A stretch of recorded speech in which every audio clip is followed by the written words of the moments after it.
Good evening. Andy Rice in Stanford, Texas. Tonight's poem is called Old Flatbed Truck. And I won't bore you with too long a backstory like I usually do. I'm sorry about that. I gab too much. But I do gotta preface the poem with why I wrote it. So you folks live outside town, on county road, off county road, whatever.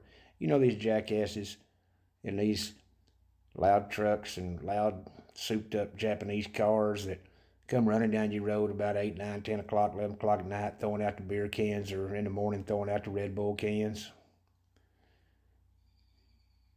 Bad as in pumpers. Terrible people.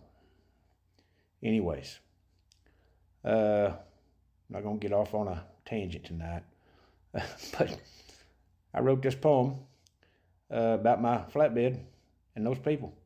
It's called Old Flatbed Truck. It kind of goes like this. It was the damnedest thing I'd ever seen in my life. The hay spikes on my flatbed were cussing a car behind me that kind of drives like my wife. That little Honda sure was souped up and making the damnedest racket I could hear. I saw a fat fella driving in the mirror, hopping mad he looked, saying something that just wasn't quite clear. I'm sure that what he was saying wasn't as bad as what my old hayspike said to him that day. Apparently he didn't care. He just kept spitting and waving me out of the way. Now, if you think hayspike's actually talking sounds like you're stepping in a load, you should have seen what happened next on my damned old county road. Those hayspikes were in an upright position when we left out. Why, the button on the cab control pressed itself. Folks, I tell you without any doubt.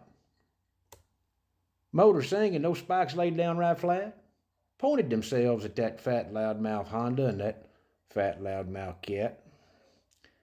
Both the spikes and the fella kept cussing each other all the way close to town, when all of a sudden that fella in Honda, by God, he laid the hammer down.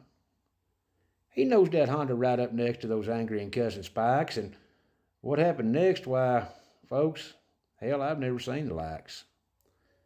Those dang spikes took hold of my brake pedal, you see, and by God, they slammed them down tight.